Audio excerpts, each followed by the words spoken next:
delegations. Each person will be allowed 5 minutes to speak unless they are representing 3 or more individuals in the audience. Then they will be allowed 15 minutes to speak. Planning and Development Committee will consider all oral and written comments prior to making a decision on a planning application. I will call upon staff to provide their presentation, and committee will be able to ask questions after staff's presentation. Once staff has presented, I will call up the proponent or the applicant to present. Once the applicants have presented, committee will be able to ask questions again. To the committee, are there any declarations of pecuniary interest? Seeing none, we will move on. Our first public meeting tonight is 275 to 285 Ainsley Street, a zoning bylaw amendment. The presentation will be done by Elaine Brunchar, City Planner. Welcome, Elaine.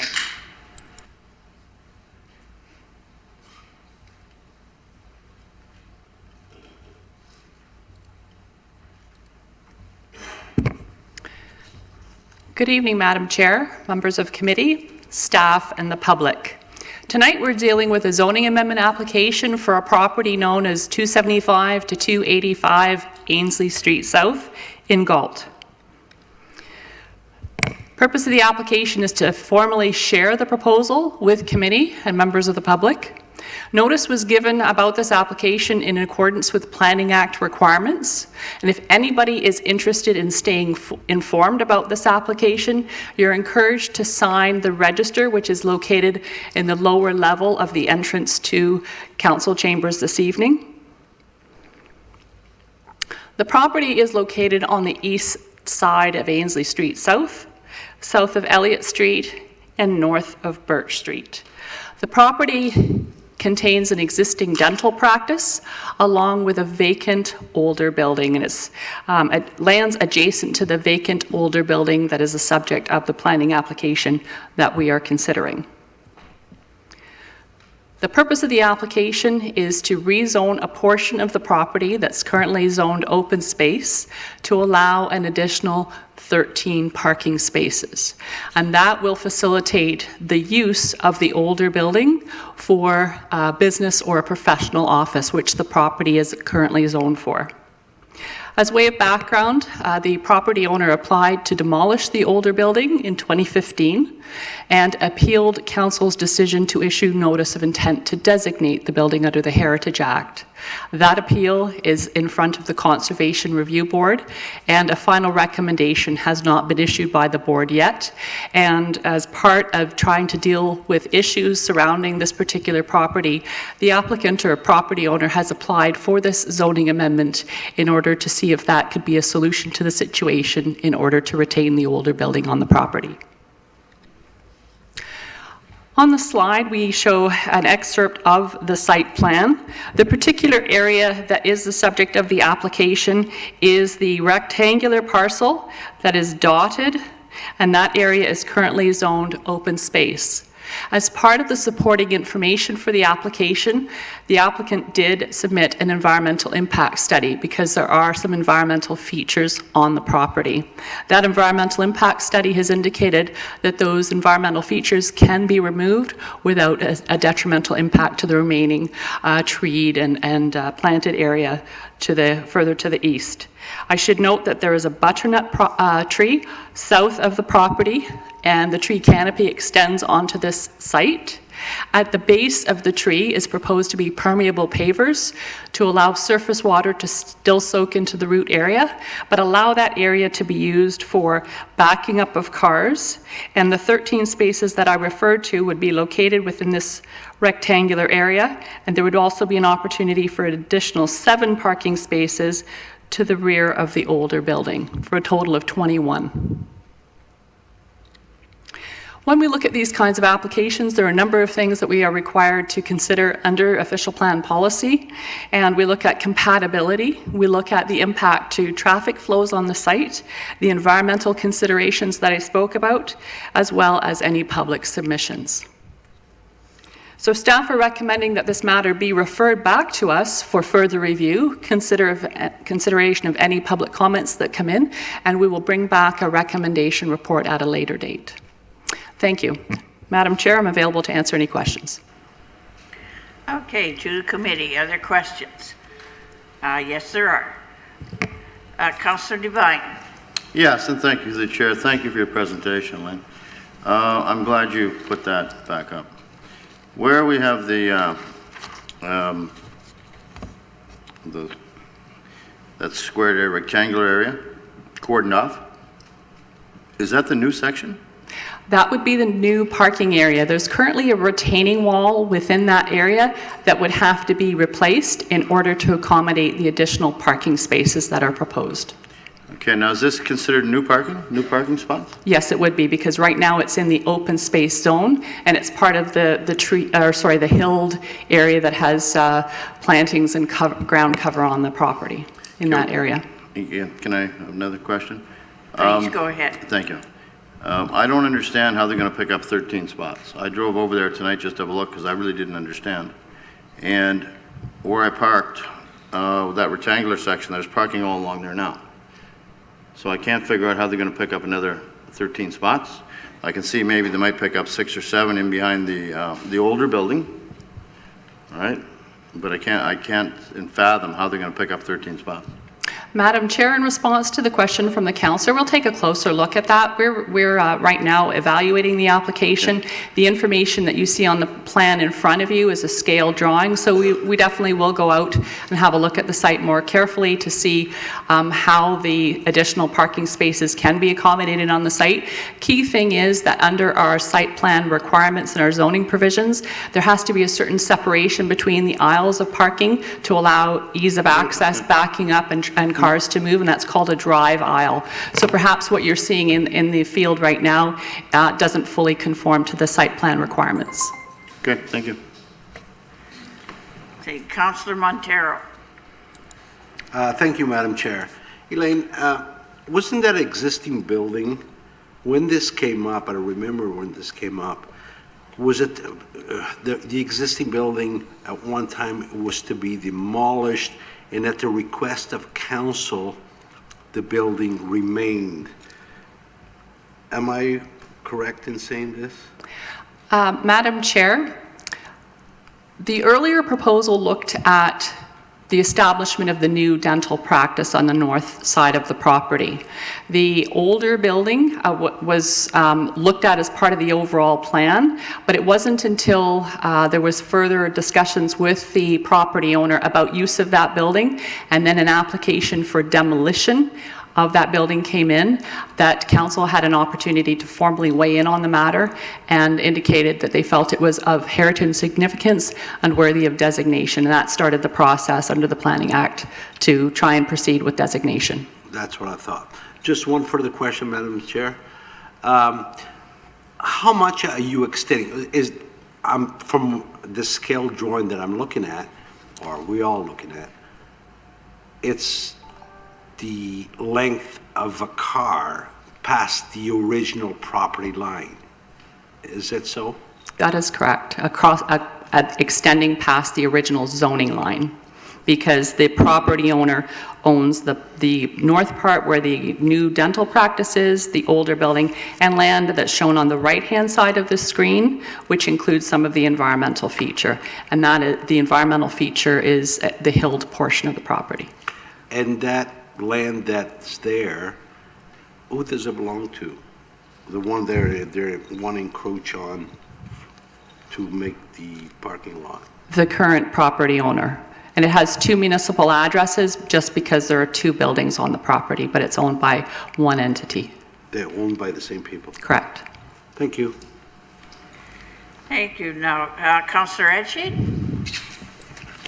Thanks, Madam Chair. And Elaine, thanks for the presentation. If I read over the background correctly, in the open space, the 13 spots are not really going to affect the wooded area or any of the trees in that area at all, right? From the information, Madam Chair, that we have received through the environmental impact study, it appears that the proposed expansion of the parking area into that environmental feature will not have a detrimental impact on the remainder of the environmental feature. Okay, thanks. And just from a comment I'd like to make, if that's okay, Madam Chair. Well, you can make comments when we in the motions on the floor. Sure. Now it's just questions. Okay. Thank you. Okay. Okay, Councillor Wolf. Through you, Madam Chair. Will the owner keep the building even if they win at the court, in their court case? I apologize, Madam Chair. I didn't hear the full extent of the question. Okay. Will the owner keep the designated building even if they win at their court case?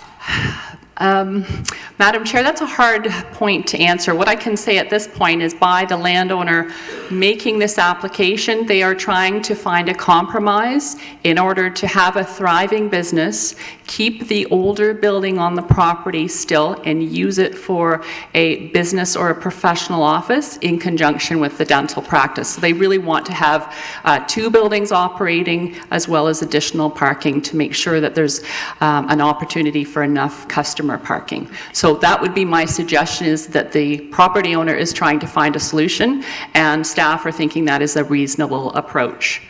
Okay, would they give us, I can see that. Originally, they were going to keep the building, have a thriving business, and designate.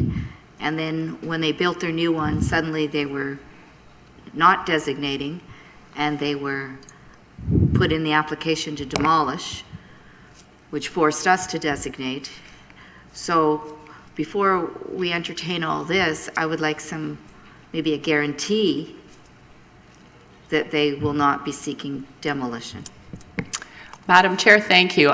We can't presume the outcome of this application because, again, we're at the public meeting stage, still reviewing the proposal. We are looking, though, at possible mechanisms to ensure that that could happen if that is a desirable outcome that Council would like to see.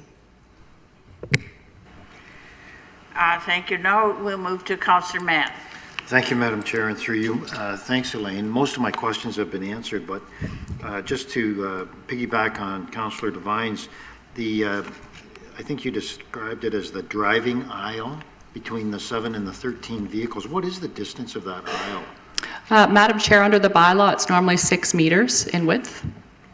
Thank you. And if this proposal is accepted, I would just want to make sure that when snow removal, would the snow removal between the two parking spaces, the 7 and the 13, reduce that aisle because it's pushed to either end of the parking spaces? And those would be the concerns that I would have.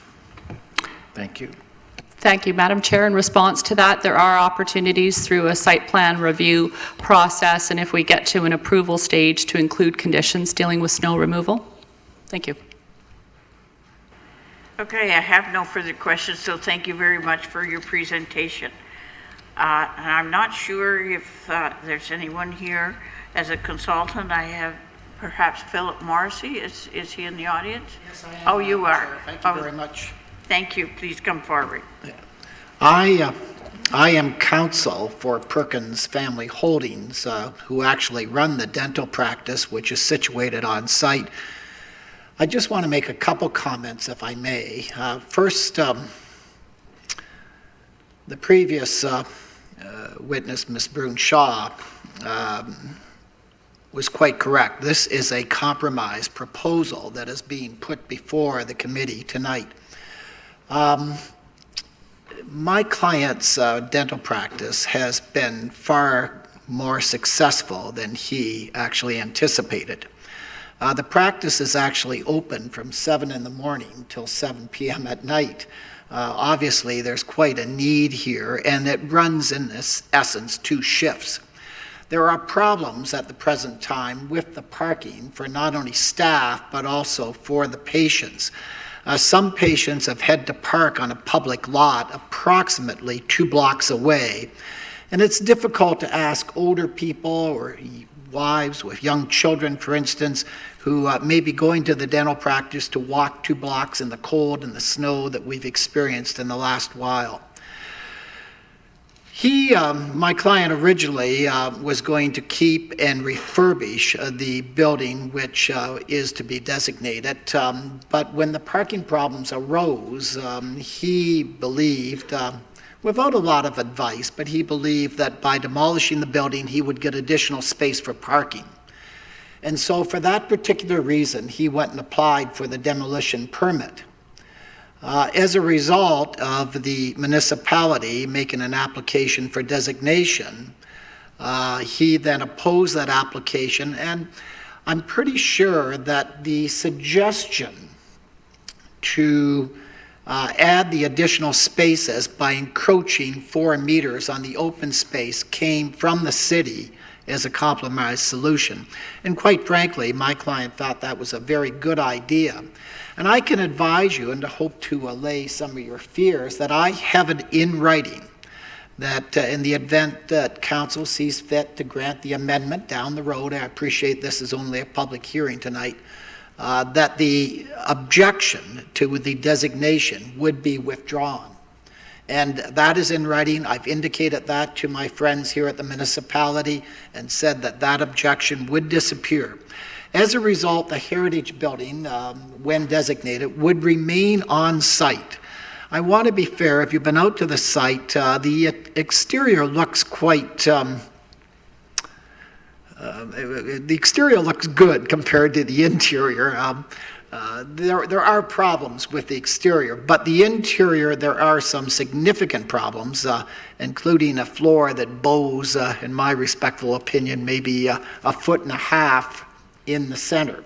It would need considerable money and work done in order to bring it up to a standard which would be permissible for any kind of tenants to utilize it.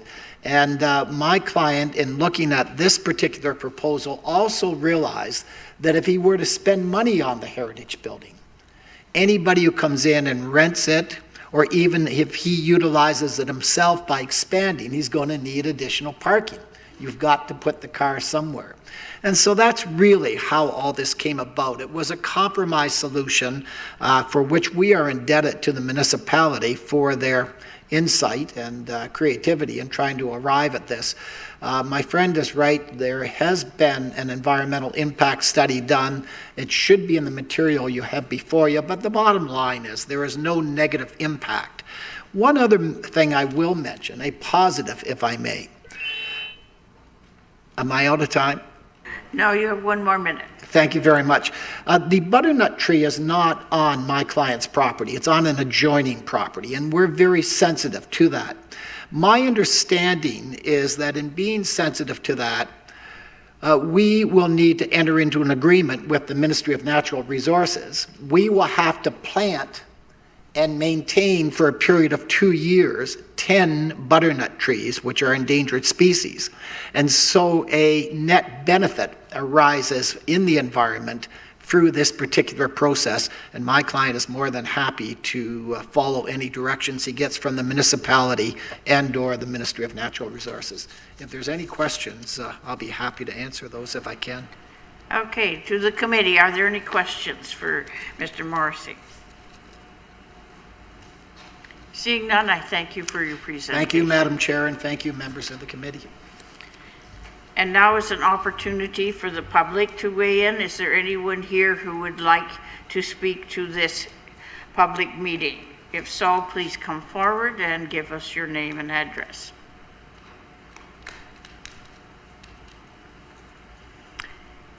Seeing no one coming forward, then I think we're ready for the motion. Councillor Edshade, I believe you have it. I do, Madam Chair, thanks. Moved by myself, seconded by Councillor Mann, that application R18-17, report number 18-003 CD regarding 275 and 285 Ainsley Street South be referred back to staff for a subsequent report and recommendation. And I'd like to speak on that. Please Madam go Chair. ahead. Yeah. This is Ainsley Street is in my ward. And I'd like to thank Philip for coming forward tonight and saying to us, you know, that this is an amended agreement and they would follow through with it. I think this is a win-win for all of us. It's not impacting the open space area at all. It's a thriving business that requires more parking. And the great thing is 285 Ainsley Street South, the Heritage Building, is going to remain, and it's going to take substantial work to do. So I know this is just a public hearing tonight, but I just think, I know Elaine and staff and the Perkins family have done a lot of work on this, and I think this is a great compromise, and it's a win-win for everybody. So I just wanted to state that tonight. Thank you. Seeing no other speakers, we're ready for the vote. Those in favor? It's unanimous. So I declare public meeting A closed. Thank you very much, Madam Chair. May I be excused? Certainly.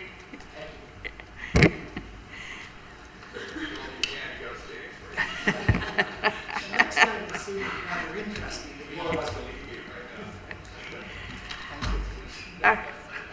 Okay, we're moving on to public meeting B, 0 Royal Oak Road zoning bylaw amendment.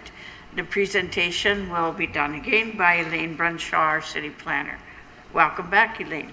Thank you, Madam Chair. This is a zoning application for 0 Royal Oak Road. Purpose of the application is to share this proposal with committee and the public, and notice was provided in accordance with the Planning Act requirements. If there's anybody that's interested in staying informed about this application and next steps, please sign the register in the lower level on the entrance to this building if you have not already signed the register.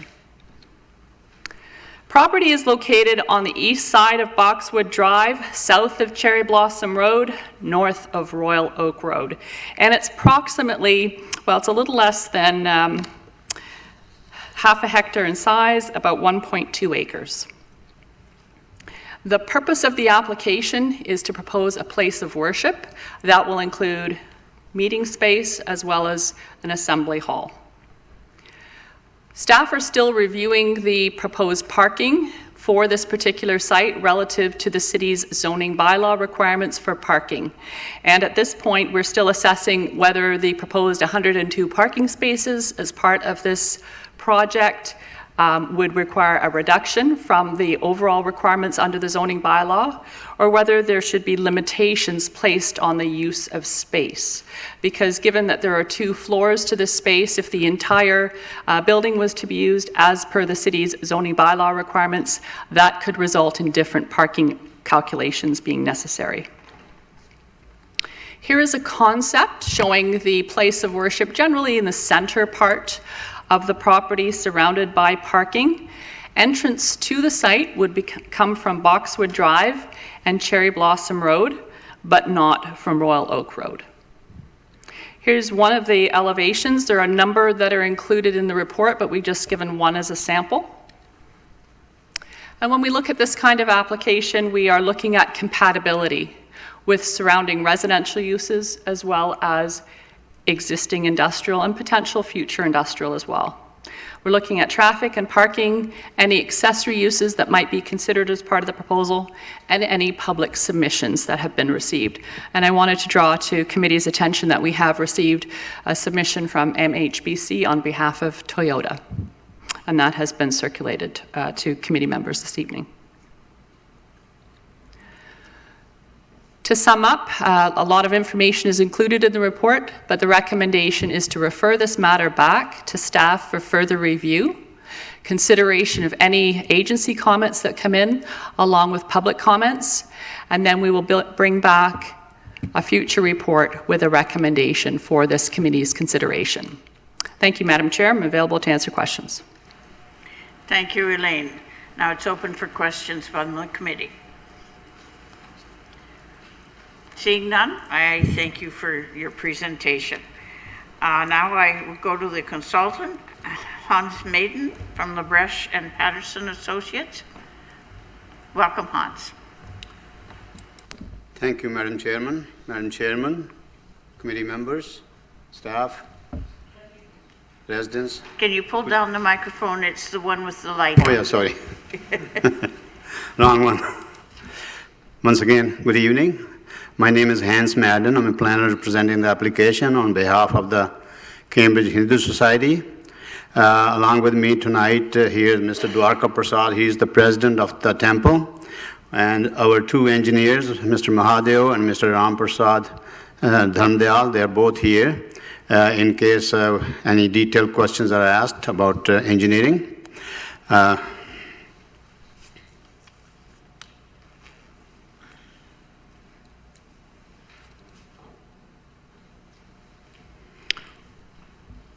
Go ahead. Oh, that's a different one? And that's not mine. No.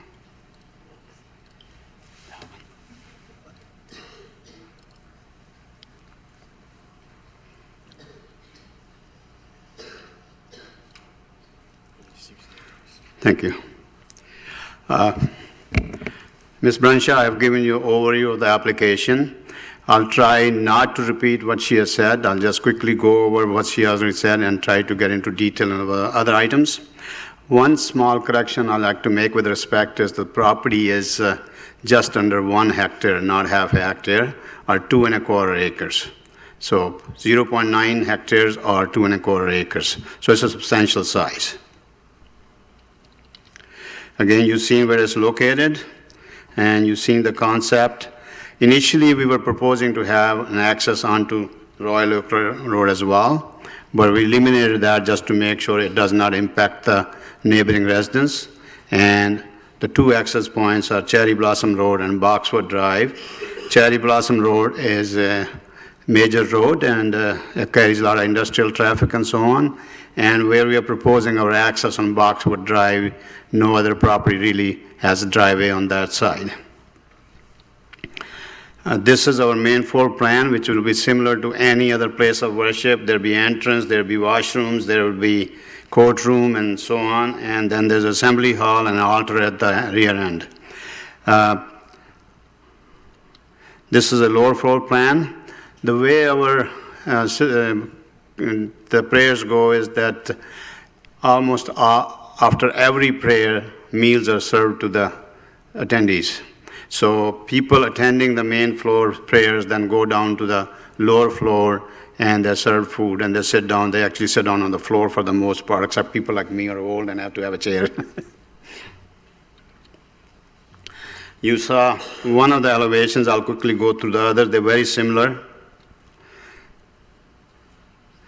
This is looking towards Royal Oak Road, and this is looking towards Boxwood Drive. This is where the main entrance is. The property is designated under, sorry, this is City of Cambridge official plan is designated Future Urban Reserve. And under that designation, a place of worship is allowed. Plus, property is also allowed under section 8.1.2 of the official plan, provided it meets the policy set under 816. Property is zoned EA1, and it's the historical designation. At one time, it was thought there was aggregate under the property, and that's why there was E there. But I think it's been confirmed that there's no commercially viable aggregate under that, so that'll eventually have to be removed. But it may be removed as part of this designation. And property is agriculture, which allows agriculture type of uses and one resident. The surrounding zoning is R1 and M2, and we are proposing, our request is for N1 institutional that allows a place of worship. It also allows other few uses, and if there's any concern, then we can definitely discuss as to what uses should be excluded from that zone. Based on the main floor prayer hall and other uses on the main floor, the total parking required is 94 spaces, and our proposal is for 102 spaces. As I mentioned before, the same people will be using the lower floor, so there's, in our opinion, parking should not be counted twice.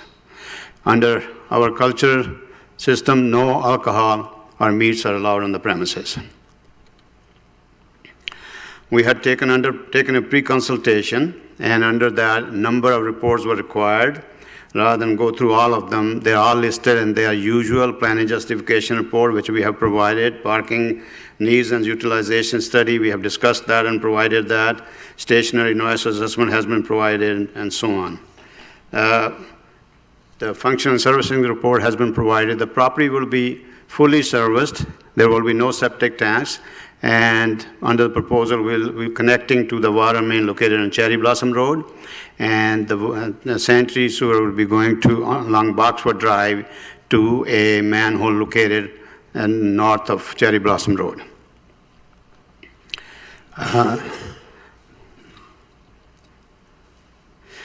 At our request, a neighborhood meeting was held, which was also attended by the chairman and a few other people. We had about 35 plus minus people attend. A number of issues were raised. Rather than I go through that in detail, I'm submitting that we had tried to address as much as possible, but you'll be hearing from the residents yourself, so I don't want to repeat those. In summary, a property is located in a built-up area under the regional official plan and future urban reserve under Cambridge official plan. Both permit the proposed use. An infill development, it's an infill development and a good and compatible use of an unused vacant parcel. In my opinion, industrial use will be incompatible with the surrounding residential uses, and if you put more residential there, it will not be compatible with the industrial uses of the north, and B, under new policies of the regional official plan, you have to have full services, so based on the size of the lot, they may not be economical. It's isolated from the residential and industrial by 3 streets, so it does not affect anybody directly. In addition, we'll be providing landscaping and tree buffer to screen the property. Again, as I said before, it'll be in full municipal services, and it'll be provide required facility for the Cambridge residents who want to attend Hindu temple. Right now, our temple is located in the village of Blair, and when we have a neighborhood meeting, 2 of the residents came and they spoke, and their information was that they have not had any reason to complain about that, and they actually will sorry to see us go, but unfortunately, they are right now out of town and could not attend. Again, it's a good transitional use, and facility will be available to the neighbors if they want to hold any meetings or so on. And society's goal is to provide food and assistance to the needy, and it'll also be economical benefit to the city. So that's a very quick summary. At this time, I'm going to ask our president to come and just briefly describe the history of the temple and also how and who actually uses it and so on, because he can give you more detail. Our engineers, I think our request maybe they wait until you hear from the residents, and then if there are any concerns, they can come and address that, with your permission. Is that acceptable? That would be acceptable. I have them down as part of the consultants, so Yeah. yes, most definitely they may speak. I mean, they can speak now, but it'd be better if you hear from them after the resident, because that way they'll know what the issues are, I think it would, the president should come and speak now, and perhaps your other engineer could be available for questions, or did you Sure. want both of them to speak? Right. Thank you. Okay. I'm available to answer questions after the president speaks.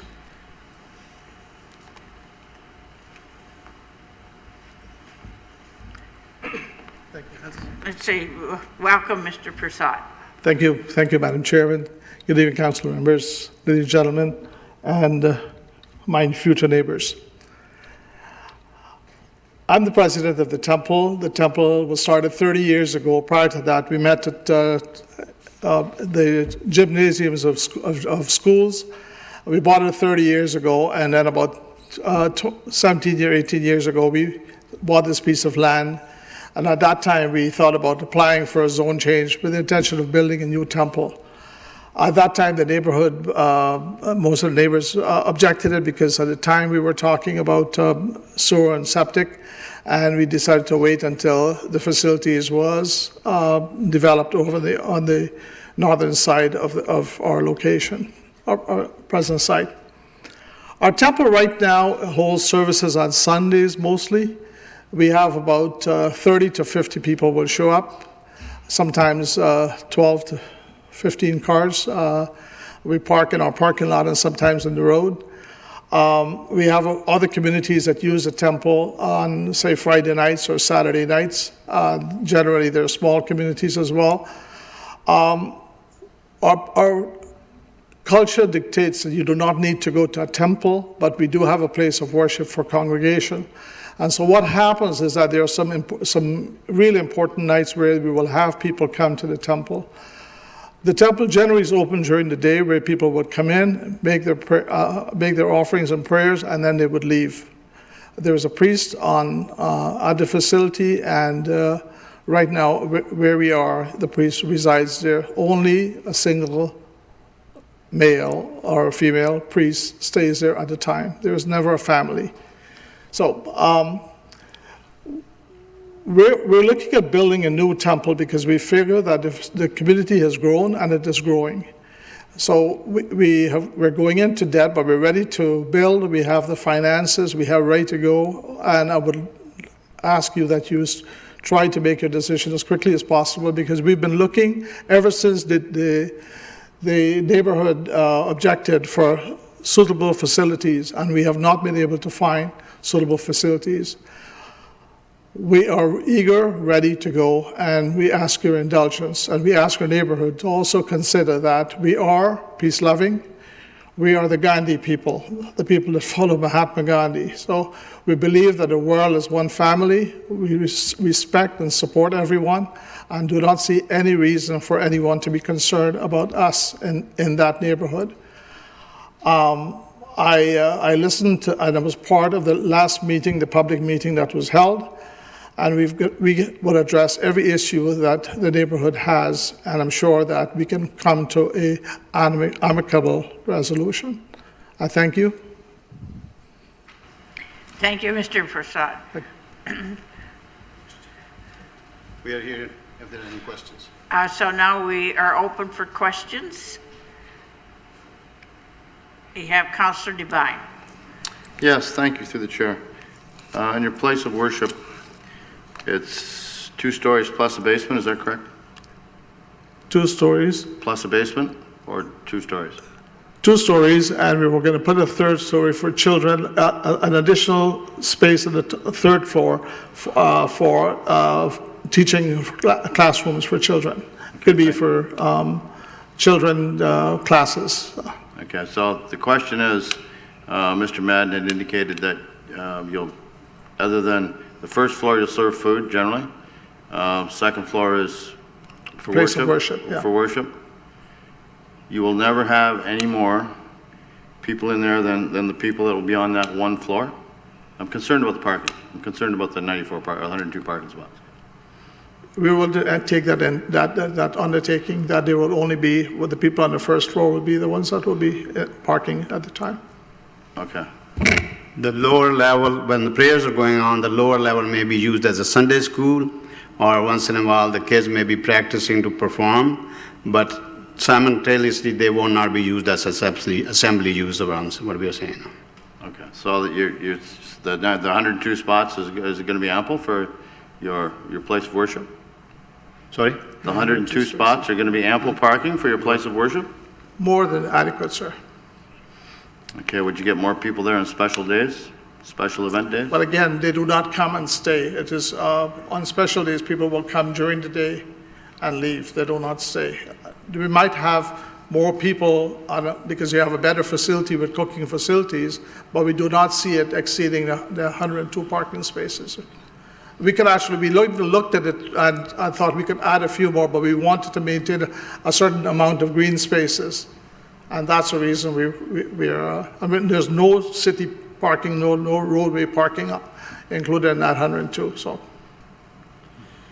Based on the past experience, I've been attending that for close to 30 years, and I would say rarely you'll see more than 50 people there, except for maybe 2 or 3 times a year when there are special holidays. Similar to Christmas, we have Festival of Lights, then more people show up. But even in those days, I don't see need for more than 40 or 50 cars. Because when on those occasions, the whole family comes, so you may have 3 or 4 people in each car. Okay, thank you. Thank you. Now we'll move to Councillor Mann. Thank you, Madam Chair, and through you, thank you for the presentation. A couple of questions, and it deals mostly with, and please excuse my ignorance, the services that you hold are on Sundays, and you said from 10 till 1 is the time that you usually have services? Yes. And then what about special events like weddings and holidays and those kinds of things? I know you don't go 10 to 1, but they could go late into the evening? Yes. There are a few nights when we do stay open all night, and our neighbors, in the 30 years we've been there, both neighbors actually came to the public meeting and actually pleaded to everyone and said that they have not been disturbed in the 30 years they've been our neighbors. And if I may, Madam Chair, those events when you stay open all night, would they be a celebration or would they be? No, it'll be a religious service. We will be doing chanting or meditation. Thank you. Or both. Thank you. Just to add to that, a wedding may take place at a temple, but the real reception is not held there. So they may have a wedding and maybe food, because there's no meat or alcohol allowed. They'll make arrangements for reception, but they do serve food after the. So the religious ceremony would take place at the temple. Yes. But the celebration afterwards would take place elsewhere. Yes. Okay. Thank you. I have no further questions, so Mr. DeHarmdeel would be available for any questions that come up around the engineering aspect later? Yes, thank you, and we appreciate the opportunity to respond to any questions. Okay. Thank you very much as well. Okay. And now I have it open to the public. I have two people who have said they would like to already speak from the public, and I think I have the order right now. David Harvey would like to be first. Welcome, Mr. Harvey. Thank you very much, Madam Chairman.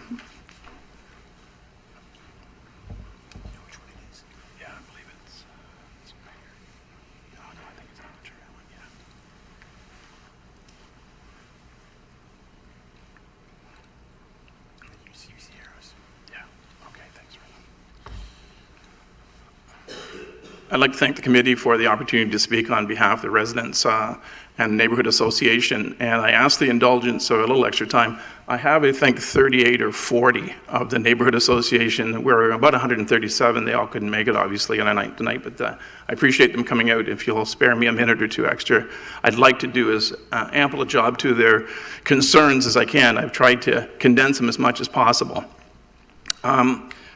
First of all, the presentation is going to consist of really two parts. I'm going to do the overview piece, and Dan Reinhardt is going to present the technical piece from an engineering study.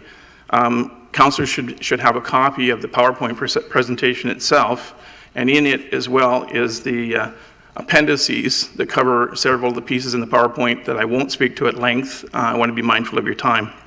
And then a petition that was circulated to every resident in our neighborhood association, and the results there. I have actually filed that petition with the clerk, so you have that as well, but you'll have that with the package materials. So if I could, first of all, I'd like to indicate that we think the idea of having a temple, a Hindu temple for the group, we attended the presentation they held in December, is a great idea. And we love the ideas that they have in terms of it. The difficulty we have is, as you're going to see here, the fit and function in this location. There's nothing that we would say is wrong with the design, and there's nothing wrong with Hindu people wanting to have, and I think a legacy project for the two gentlemen who presented is a wonderful idea. We think it should take place. The difficulty is the location. And I want, in this part of the presentation, just to acquaint councillors with some of the unique aspects of the Royal Oak, Cherry Blossom, and Speedsville neighborhood. I've been 33 years in this location, been other places in Cambridge, but the longest here. And I'm considered one of the junior people here. There are people with 4 generations living in this neighborhood. And there have been some very unique pressures on the neighborhood.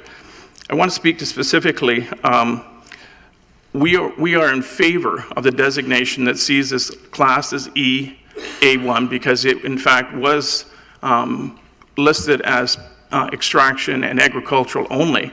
because neighbors here for 50 or 60 years know what that property's like. When we moved in 33 years ago, just before Toyota, there was a one-story frame farmhouse there that was removed, couldn't be rebuilt. And there are a lot of unique problems related to that property.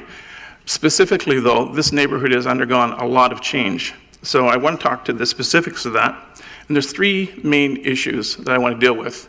They are safety, traffic, and drainage. And large parts of these have not been addressed. So what is the composition of the existing neighborhood and our concerns? This is the neighborhood with the largest industrial development and problems related to it in Cambridge. Highway 401 to our south, and I think you're readily aware of the expansion taking place there. Toyota and industry to the north, industry and a new subdivision to the west and east, and we have a new problem of developers flaunting zoning. I'm not referring to our friends here with the temple, but a whole new development that we made the chair aware of in the past summer, and I think also was occurring in Ward 4. So the property and the neighborhood, if you're looking at the next slide, consists of these three streets, really. Cherry Blossom Road, Royal Oak Road, and Speedsville. They're the areas in yellow. And as long as I've been there, there's been pressure on all sides from the industrial development. In fact, this is the largest piece of land to be developed in Cambridge still. The number of industries and the traffic for two small north-south roads makes this a very impassable way. If you've tried to drive out in our neighborhood in the morning or in the evening at end of business or start of business, it's a left-hand turn by permission only. Unfortunately, there also has been a number of fatalities that I'm going to address later on as well. There's the new Boxwood campus that's been located here, which I know you're aware of. And the new subdivision called River Mill, more housing is planned, and I'm going to address that a little bit later. But you can see that we're talking probably about 7,000 to 10,000 additional homes in the area. People, and 2,400 homes. The subject property, as you'll notice, is right in the middle, and there has been, and there was mentioned in the spring here when Trademark was speaking with you concerning changes there, an agreement that south of Cherry Blossom and Royal Oak was to remain residential. If you see where this piece fits in, the subject property, it is right in the middle of that residential area. And that's where I'm saying it's not the fit and function, but there's more concerned. That's the new big development that's coming. Now, if you move to the property itself and look at sort of an aerial view, the three red circles represent the three neighborhoods that we're talking about, and the yellow represents the subject property. The two green lines, the main access. What you may not know, and if you look at the economic profile that the city provides, of the 31 largest industries in Cambridge, if I pick 11, or 3 of the 4 biggest of them, 14,523 employees, plus their cars, come to this community. And here they are.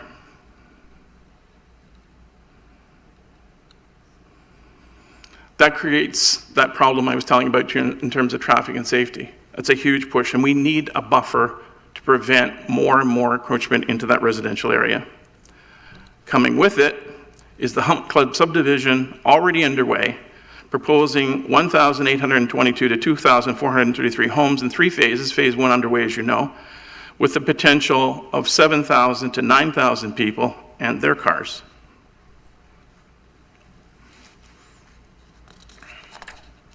So, safety, traffic, we've had 5 pedestrian deaths in the last 9 years, 2 most recently on Speedsville Road, and near misses with school buses are quite frequent.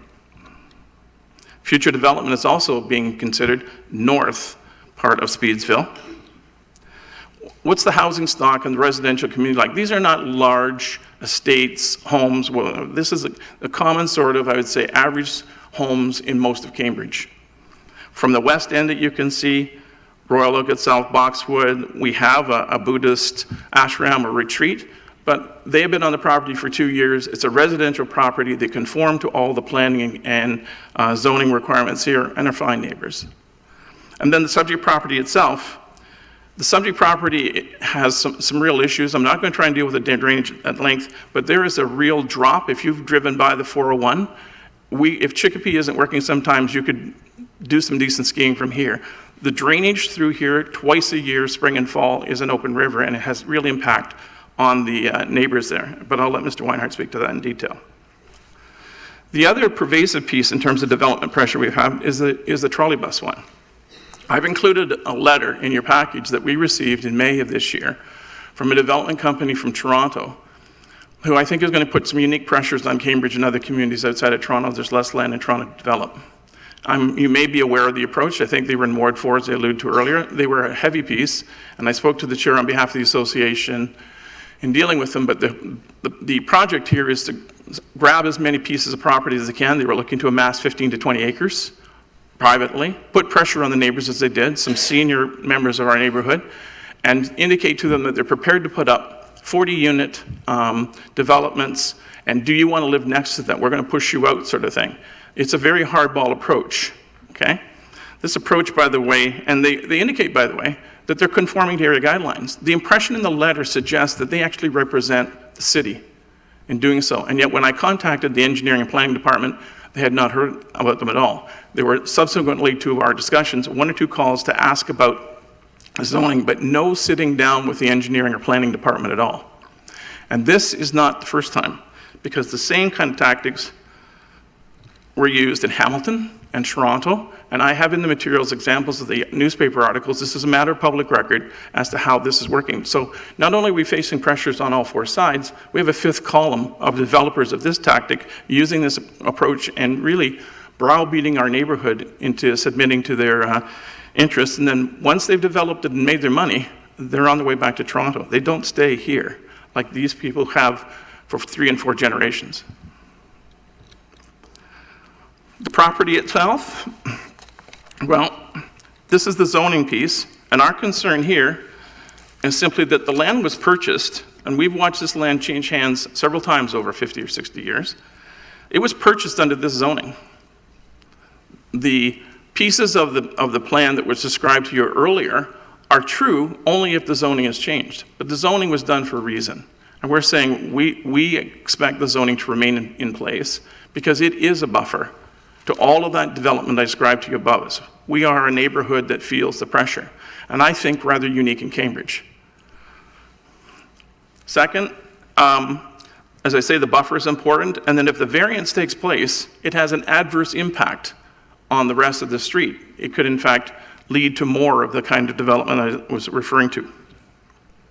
Safety.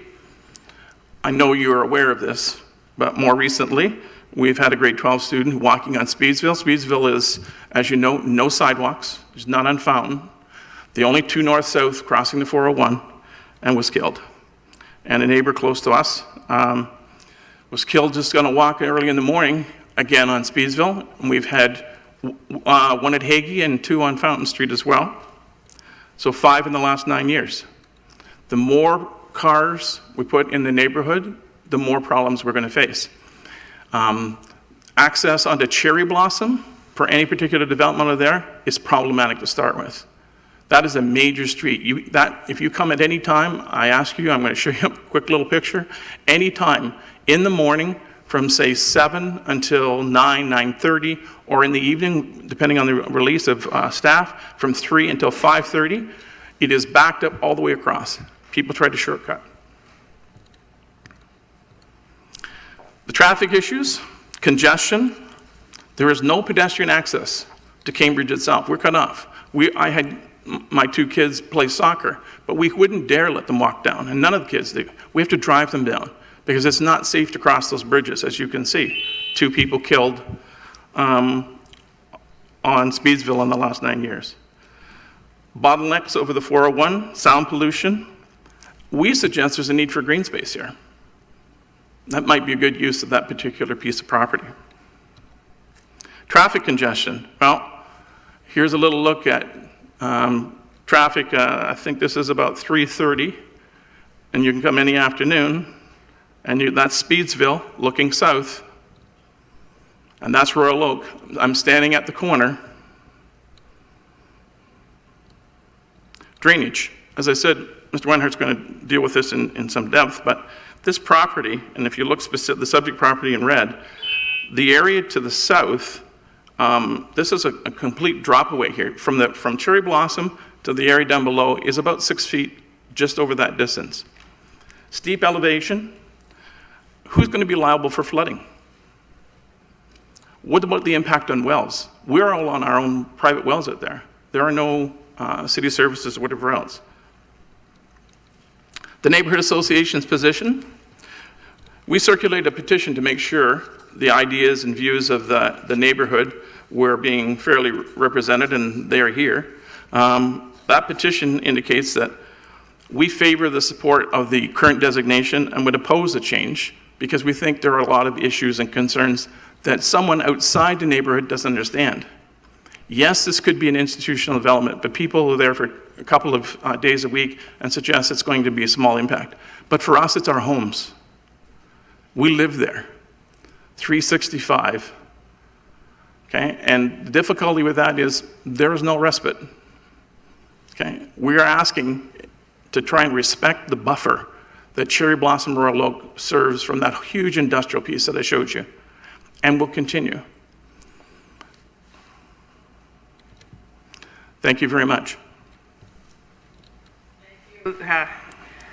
Sorry.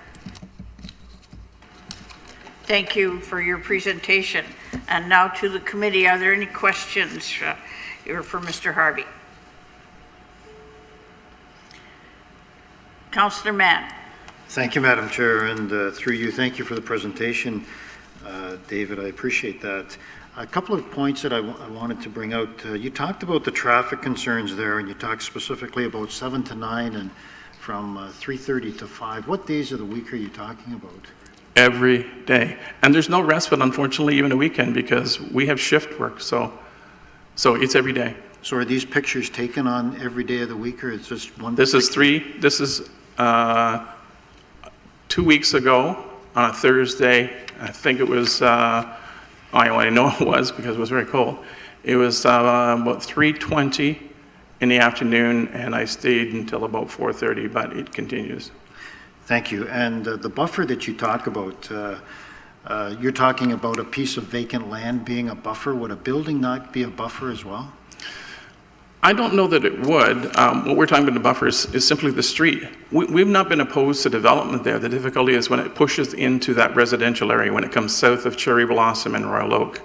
The difficulty with that, this is also a fairly large building being contemplated, 28-foot tall towers, whatever else. So, and the parking with 102, I mean, even if it was 62, it would be difficult. That exits onto Cherry Blossom.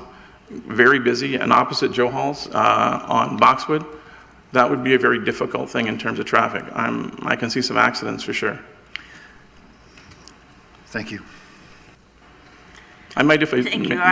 could I add just one small point? We've worked with the municipal police as well to try and enforce some of the traffic pieces there, and they've been very cooperative. But the difficulty is when a car is there, a cruiser's there, you get some respect. Otherwise, it's very difficult indeed to keep that traffic down, including transports. I have a number of councillors who wish questions. Next is Councillor Devine. Yes, thank you to the chair. David, thank you for your presentation.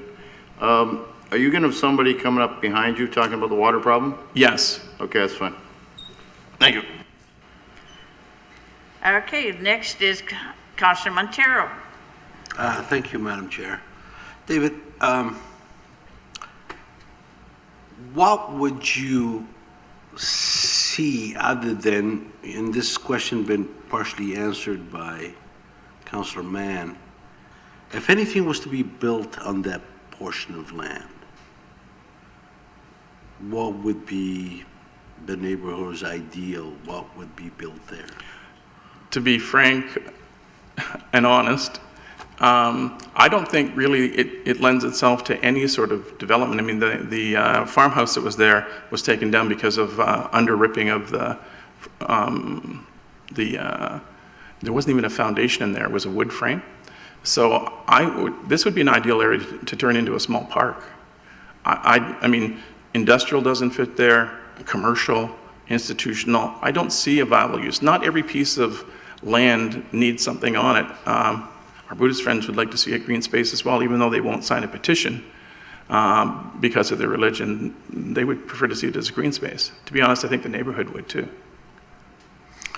Just one further question. You brought it up. To put a park there, if we're talking about safety and traffic, that's not a good place for a Well, park. it depends on what kind of park. If it's just an open green space or whatever else. It really is not. And I invite you to come and take a peek at it. I know the area very well. Okay. I drive by there all the time. Yeah. So I don't see a real viable option there. I mean, industry, we have enough industry just across the road. I mean, if there was some way that the temple could go out into Boxwood campus somewhere, that would be fine too. But we need something to keep that encroachment. Cars, vehicles, whatever else. I mean, we worked 20 years ago, I think actually, Hans Madame was with the city at the time, when ATS landed at the end of the street, and we put a cul-de-sac in with the cooperation of the neighborhood, the city, and the developer to try and cut down what would have been 5,000 vehicles coming down Royal Oak. There are ways to try and do it, and I don't doubt that now it's gone through RIM, and it's now under Irwin Group. I don't doubt that at some point they may want to do something as well. But those little roads just don't take the traffic without, I think, some consequences to safety. No, I realize your neighborhood changed over the years ever since Toyota. If you've been there 30 some odd years, I know the area at least for over 40 years. Yes. And thank you. Thank you. Questions? Councillor Wolf. Through you, Madam Chair, Councillor Montero just asked my question about what kind of development would you like to see there, other than the temple. So you just answered that. I wish I had a great answer for you, because I know why this is sat vacant for such a long time. There isn't a good development. I mean, it doesn't support anything in terms of septic or rents. It's a very high water table. You're going to hear from the engineering report the difficulties with this piece of property. So I don't have a magic solution for that. I wish I did. Okay, thank you. Okay. It's not a very big piece, to be honest with you. So thank you for your presentation, Mr. Harvey. Thank you very much, Council and Committee. Now I'd like to call up Dan Reinhardt.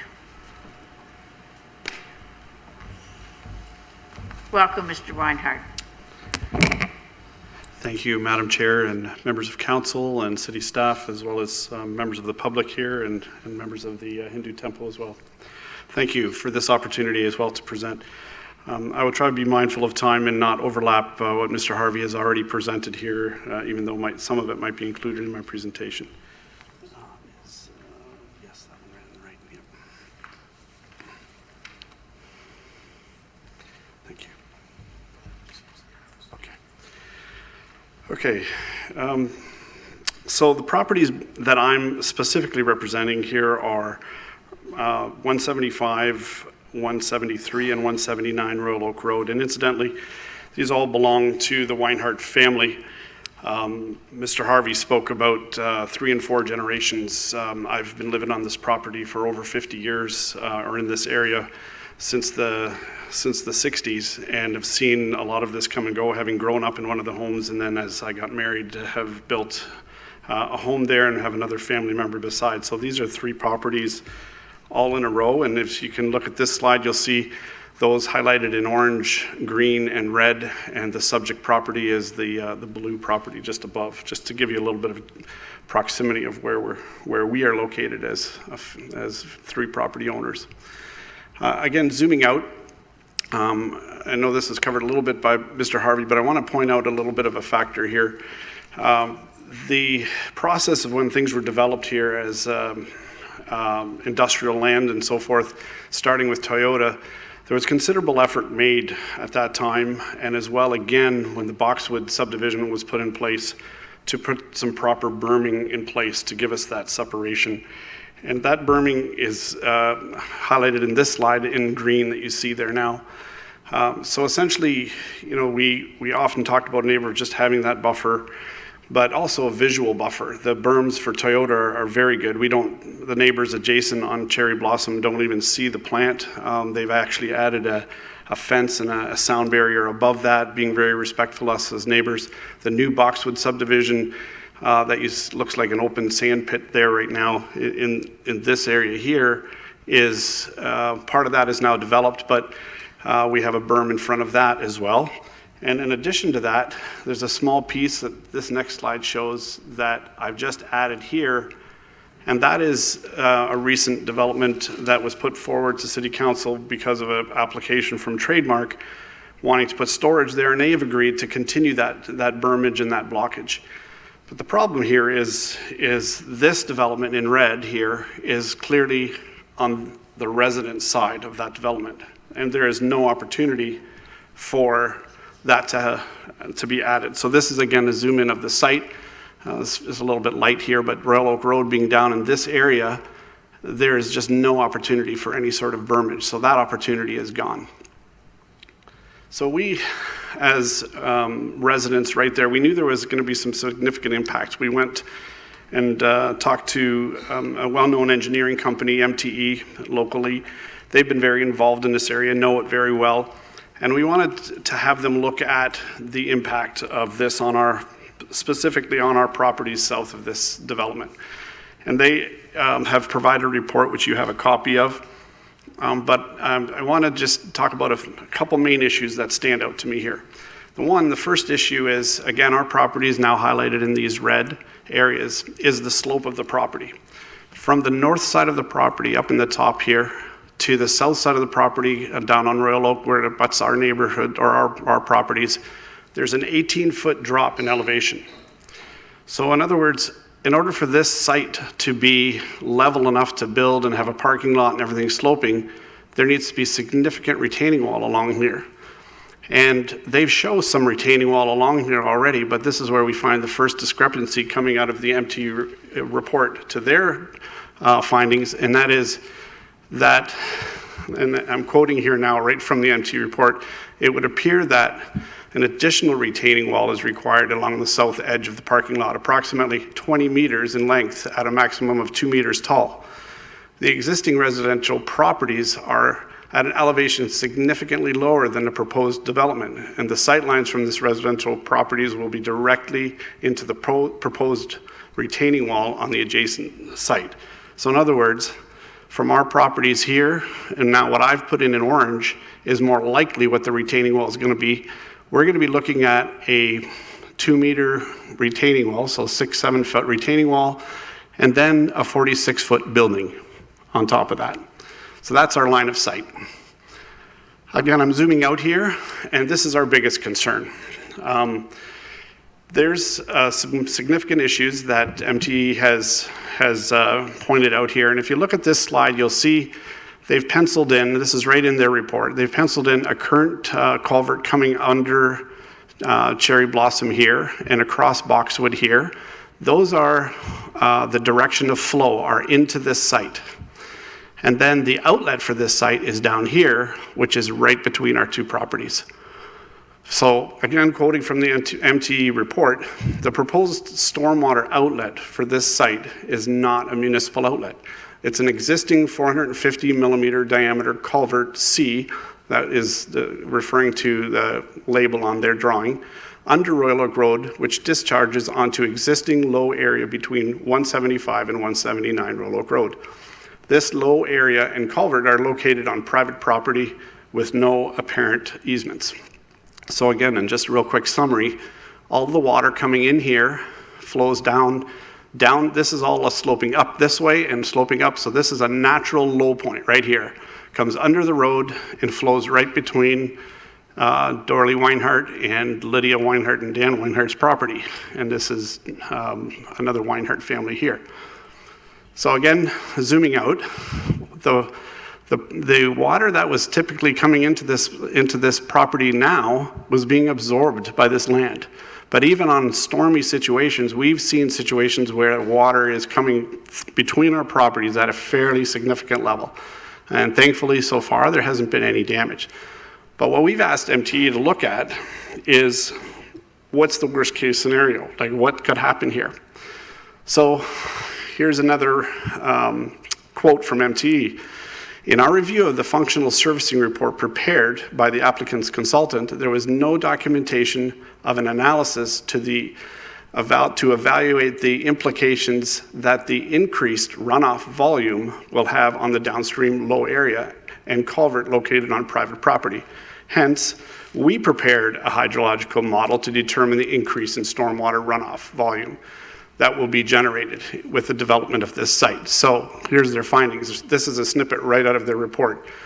In short, we're seeing almost 3 times the amount of volume in the 5-year storm model post-development, and almost 2 times the post-development in the 100-year storm model.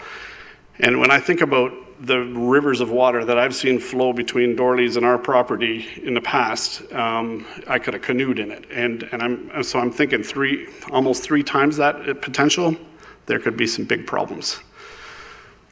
So I'll sum up here, and conclusions from the MT report are as follows. The existing elevation change across the site will require substantial fill, and the construction of a large retaining wall is causing poor sightline from the existing residents from the south. A municipal storm outlet is not available to the proposed development, and the proposed development does not have a positive land flow route directly to municipal infrastructure.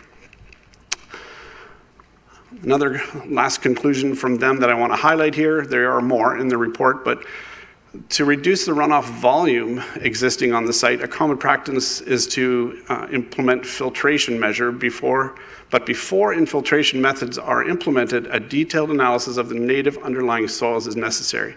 Along with the underground water flow direction, there is concern that the elevation between the underside elevation of this infiltration gallery and the existing homes underwater may impact the basements as well as the steep slope behind the existing homes. And I think Dave Harvey also alluded to this, that there are significant high water tables in this area. We know this, having lived there for many years. I have a pond on our property. There's a pond in the adjacent property on Boxwood. There's a pond on Doherty's property. They're always full. Our pond fills with water, there's water running into it 24/7. So the question then would be, if they're going to try and contain all this increased water flow on the property, that's going into that water table. There's also on one of our properties a shallow dug well that is still functional. What's the effect of that? So a few questions there, and I guess I've sort of touched on these already. If this development goes forward and flooding of our properties causes damage, who is responsible for those damages? And we've talked here about the dug well. And as well, we have these spring-fed ponds with fish and that. What are the effects of the groundwater will have on those 2 items? So in conclusion, our position on this proposed zoning bylaw amendment is that the position should be denied or not be allowed for the following reasons. So no berm or buffer for the residents for this development is possible as it's been provided till now. Everything that the city has done and the province when Toyota came in place, all the berms, this is on the south side of the berms and just does not make sense. No berms are possible here. Sightlines of a 6-foot retaining wall plus a 42-foot tall building, parking lots with lights greatly reduces our property values. And all the new storm water cannot be contained on this site and will have a damaging effect on our properties to the south. And this site would be used, to answer a question that was been posed here, I'd be fine with a single dwelling home or something on that. I think would have far less effect. So that's my presentation. I'm open to any questions that you may have. Thank you very much for your presentation. And now to questions from the committee. Councillor Devine. Yes, thank you, through the chair. Can you go back to one of your slides where I see a pond there? Right there. That pond on the left, is that a storm retention pond? This right there, yeah, what is it? That is the storm retention pond for Toyota. For Toyota? Correct.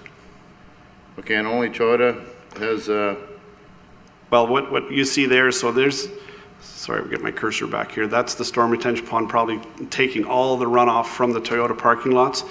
There's a berm that runs, or an easement that comes through here, through these properties, and then it goes down this spillway out here. So that's a known water spillway. That is all part of city property, I'm assuming. So, but this is all continues to be uphill. This is a high point about here in this area, and then everything starts to flow downhill here to this being again a low point, and then significantly uphill here again. So this is a deep pocket. This is definitely uphill here and uphill on both sides. I'm familiar with the area. The roadway in the bottom, is that the 401?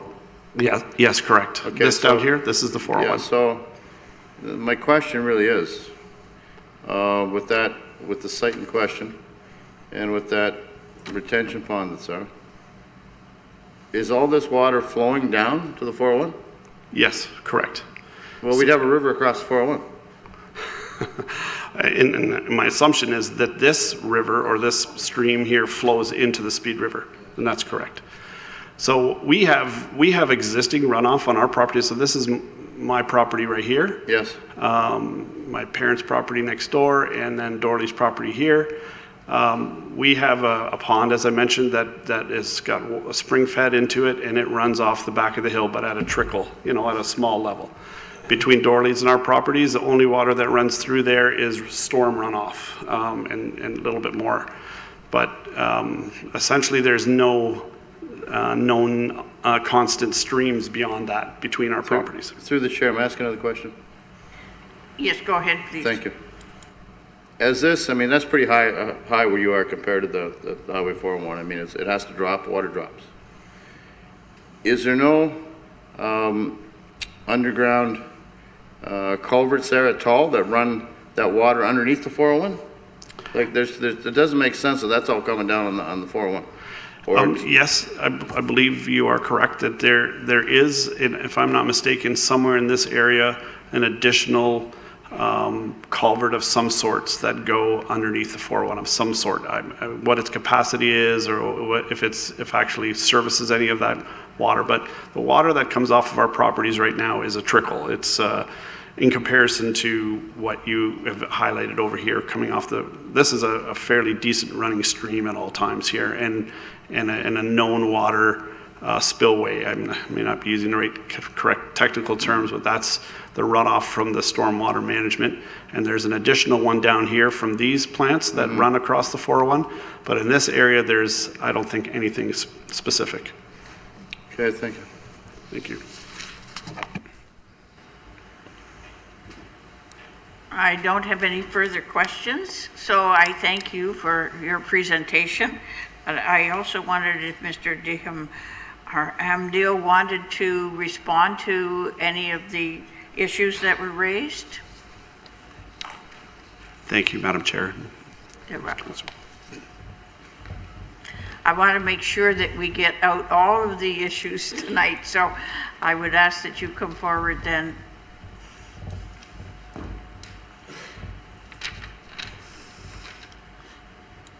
Madam Chair, I am Ram Dharamdiyal. I'm an engineer practicing in the province of Ontario. Oh, sorry. Right into the microphone, please. Yeah, I'm an engineer practicing in the province of Ontario since 1986. And a substantial number of those years have been, 22 of them have been the lead hydrologist at the Ministry of Transportation. And as this concept is very fresh in your mind about this drainage at MTO, Highway 401, in all those 22 years, I never heard about a flooding problem at that location. If there was one, surely the ministry would have dealt with it through my office. Now, there are a couple of things I'd like to address, but before I go to the drainage per se, I'd like to talk about this berm and this business of the drop in the land. Myself and Mr. Mahadi are saying, look at the plan that we have with the grading done by the surveyor. The difference in grade is about 4 meters, which is about 13 feet, and not 18, as he said. Our design that we did for the site servicing showed that we are not grading the land from Boxwood all the way down to the level of Royal Oak. It's coming in steps. It means some of it will happen along Boxwood, and some of it, we will be raising the berm. There will be a berm along Royal Oak. We have the opportunity. We did not use all the land. There's a sizable portion left there as a corridor for which we can put the berm. We can raise the berm higher. We can put a decorative sound wall. We can put trees, a green approach. So there will be, I think, at the end of it, it will be a lot more protection from noise and from what you get from Boxwood and Royal Oak, cherry blossom. Well, Royal Oak would be protected, in other words. Now to go towards the drainage aspect. They have two culverts there that are draining, one across Boxwood and the other cherry blossom. Both are 450 millimeter in size, 18 inches. The one on Boxwood brings the flow from the north and conveys it through a ditch to Royal Oak. It goes through the property, yes. From what we saw, but we did not have enough topographic information to understand clearly where it goes. Wherever it goes, though, we were very careful in our design to continue to allow that water to flow, because there are two aspects to drainage law here. One, you cannot add flows onto existing ditches without examining consequences of its downstream impact. People downstream have riparian rights to the volume of water they receive, the quantity of water they receive, and the frequency to which they receive it. Those aspects were never interfered with because we continued the path of the flow. And whether it goes to the 401 or not, we were not interested, because what we did, we maintained the natural riparian principle of maintaining the flow. The second aspect of the design dealt with the control of flow within the site. Now, this is 0.9 hectares of land. And if you take 0.9 hectares of land and you fully concrete it, you would not get the volume of water that will create such a problem that was described to you. And I'm very interested in seeing that MTE report that talks about how much flooding this site will accrue to the downstream property. We like to point out that we prepared a stormwater report within this functional report, and it clearly says that we are controlling the 100-year storm to the 5-year level. And I don't know whether the last presenter have read the report or have asked MTE if they didn't read the last sentence on page 5 of our functional report, which clearly says that we are controlling the 100-year post-development to the 5-year pre-development. That's what you call a very severe control that we are imposing on the site. And in doing so, we are going to create 175 cubic meters of storage within the site. So you could see that there will be no opportunities for flooding from this site to be transported or disposed of within downstream property. We have a responsibility. I have a responsibility as an engineer, not to create flooding on other people's lands. So I don't understand why the proposition is that 0.9 hectares of development with about 60% imperviousness would create this kind of impact that is being described here tonight. Thank you. Thank you. Now to the committee. Any questions? Seeing none, I thank you for your presentation. Before we go to the public, I have Carol Weeb from MHBC Planning. Did you wish to speak? Thank you, Madam Chair, members of committee. I wasn't sure whether my letter would have been distributed in the packages. I understand that it has. I think I really just want to summarize in 2 key points because I have made a very detailed submission. And really fundamentally, the concern that Toyota has is, as you know, this is a major manufacturing facility that's been in your city for many, many years. And the province, through the Ministry of the Environment and Climate Change, issues land use compatibility guidelines. They're called the D-Series guidelines. And any land use planning matter or decisions that local municipalities are making on land use, they need to have regard for these D-Series guidelines. And they're entrenched in your own official plan policies through your industrial land use compatibility policies, which I've referenced in my letter. And that's under section 8.5.2.5. So within the city's own official plan, there are policies that speak to the concerns about incompatible land uses being in close proximity to each other. And that is a direct result of the province saying that municipalities have to have these policies.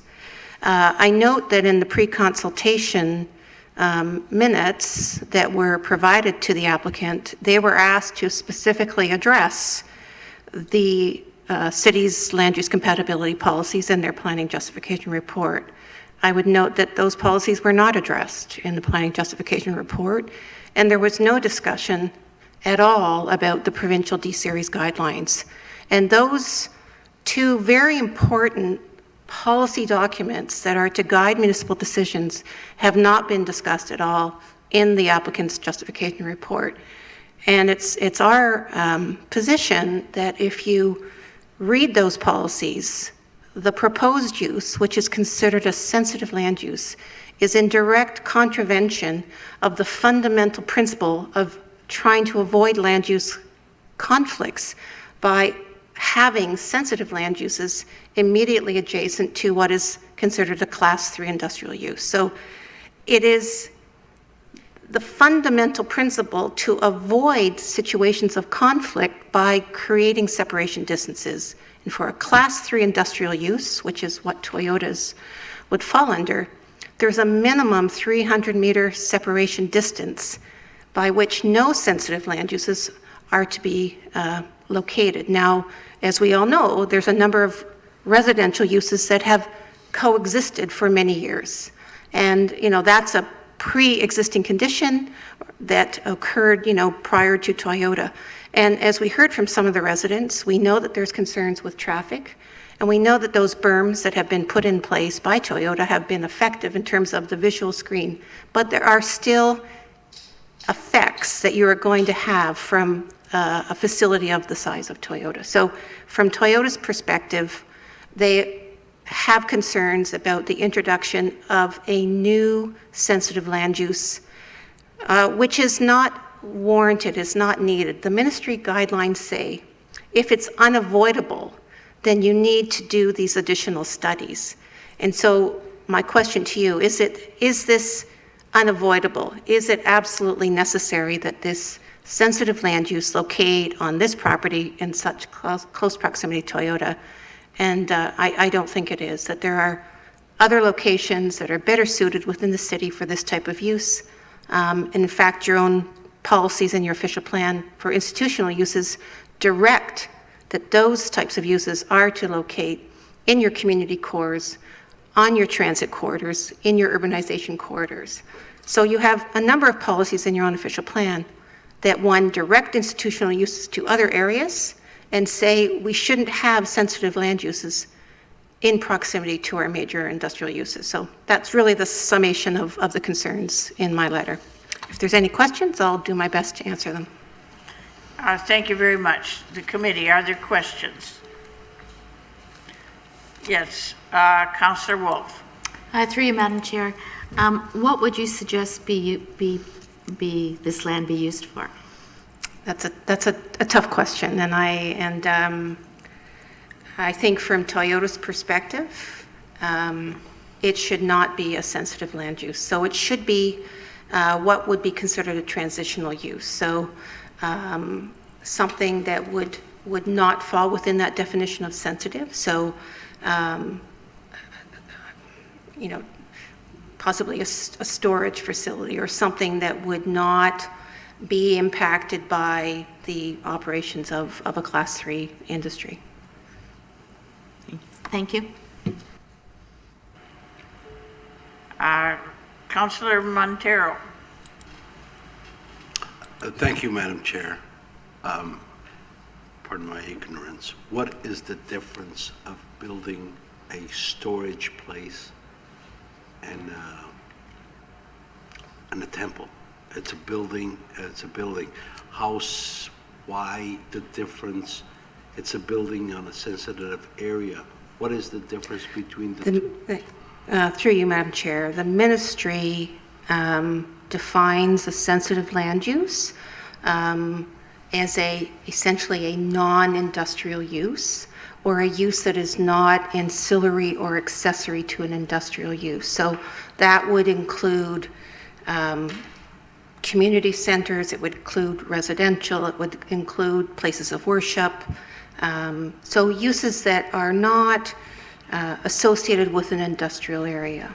And that definition is also included in the city's official plan as well. So the city is required to include these types of compatibility policies within their official plan is really mandated by the province. So the city's own official plan deals with those policies as well. Thank you. Seeing no further questions, I thank you for your presentation. Thank you. And now it's open to the public. Is there anyone who wishes to come and speak to this public meeting? If so, please come forward and give us your name and address.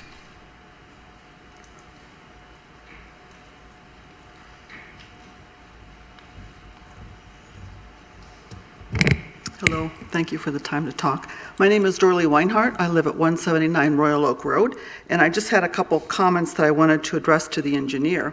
Yes, we did contact the city at one point. We talked to Miran Dorsev, I remember his name, and he came out and looked at it. I don't know what all his recommendations were. He didn't pass them on to me, but we had talked about it. The ground absorption is what our concern is because of the parking lot, not that they're going to create more water. Number two, there is an approximate 8-inch pipe that comes out underground on our property, but between us and Dan. And there have been times, maybe 12 years ago, there was a big storm where there was so much water coming from across the road that the water actually burst out of the ground because it couldn't get through the pipe quickly enough. And it looked like a huge fountain coming through. Then it went through our pond, down into the lower part to the swamp area, and then there is another 8-inch pipe that takes it under the ground. But at that time, after that storm, that 8-inch pipe could not take it. There literally was enough water. My children took rafts that they could use in a swimming pool and floated down almost to the highway, to the drop-off to the highway, and stopped themselves and came back up and floated down because the water was deep enough and running fast enough that they could do that. And at that time, we have a garage on the side property that was flooded, and it was up to within probably 5 feet of flooding our basement at that time. And if there is no absorption because of all the parking lot across the street, where would that water go? Thank you. Is there any questions from the committee? Seeing none, thank you very much. Is there anyone else who wishes to speak to this public meeting?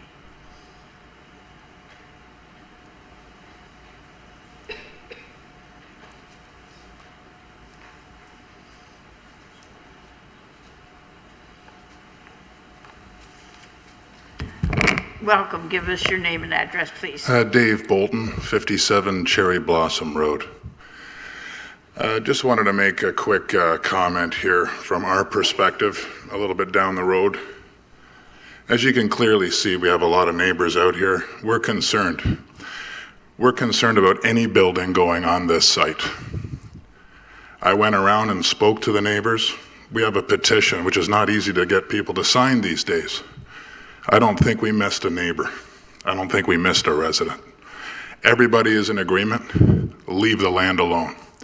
We want whatever we can get to hang on to. What we all see right now is creep, industrial creep. We'd like to protect what we have. I know we search for something to do with a piece of land sitting there doing nothing. Let's leave it for the rabbits, for the foxes, for the trees. Thank you. Are there any questions? Seeing none, thank you very much. Oh, wait a minute. Councillor Devine. Sorry, through the chair, and this is probably more of a question to staff. Who owns this property right now?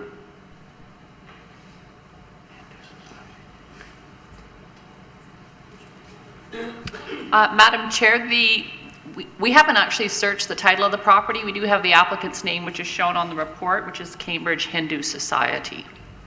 Okay, so it's owned by somebody. It's not owned by the city. That's correct. So we're asking and ask somebody that owns it just to leave it there and do nothing with it? Okay. Well, they can certainly sell it.